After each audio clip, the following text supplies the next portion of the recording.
How about Agile principle number 4?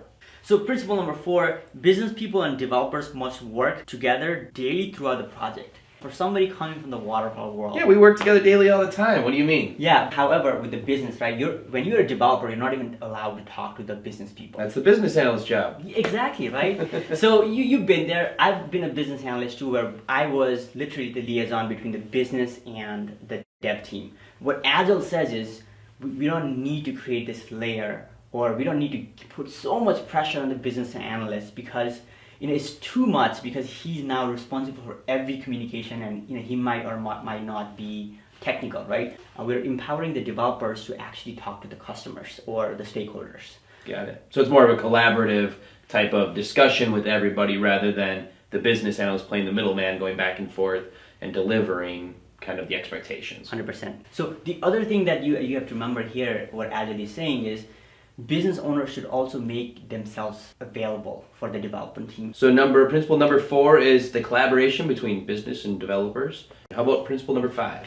Build projects around motivated individuals, give them environment and support they need, and trust them to get the job done. This principle is saying that let's go away from the command and control, that we need a project managers to tell teams what to do and get exact hours on what every task will take. Instead of managing them, why not we do a better job of hiring great developers? So once you hire these smart engineers, you want to give them a little bit of space for them to express their creativity. And we don't want to tell them how to do the job, because that's why we've hired the developers, right? Sure. We're looking for team players. We're looking for people who are creative, people who want to solve problems, not only somebody who just wants to code, Sure, but somebody who wants to be part of the team and solve problems. And that's the reason why Agile principle calls it motivated. They're motivated to work with other team members. So something more cross-functional so it's somebody that wants to learn a different skill sets, right? Because a developer, they could just do coding in Waterfall, and they never get out of coding. That's all they do. Yeah. But if they go to an Agile world, it may be a little bit of a shock, because they're expected to do some more, like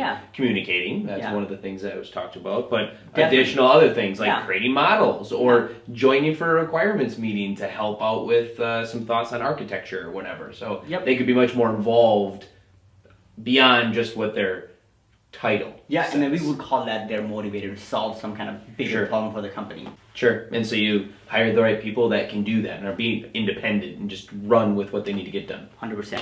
Good. So that's number 5. Number 6.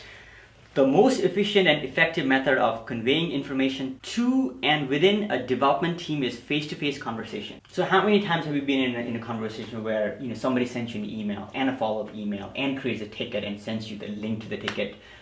And it's so annoying. It doesn't really make anybody happy, and it's so ineffective way of communicating. So what this principle is saying is, we're going to focus on having co-located teams.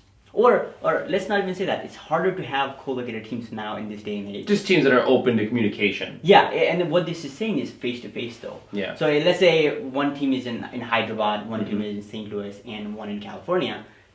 With technology available, we can have face-to-face through Skype or Zoom or one of these methodologies, one of these tools, right? So what it's encouraging is have that face-to-face versus going back to tools or creating tickets. Again, this goes to the first Agile manifesto: individuals and interaction over processing tools. So focus more on interaction with the customer, with the team members, with the product manager, people in the ecosystem of Agile. Good. I think that makes a lot of sense, and I think that face-to-face interaction is really helpful. I know working in Agile, it's nice when you have a question to, instead of tabling it, okay, well, I emailed them, I got to table that and change direction to something else. You can just go get the answer to that question, go bother that developer, that architect, that whoever, get the answer, get that roadblock resolved, and move forward.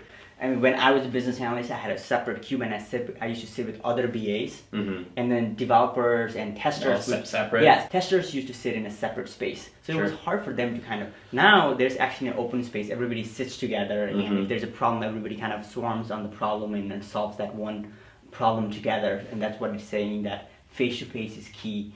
So that's number 6, is the face-to-face meetings. How about Agile principle number 7?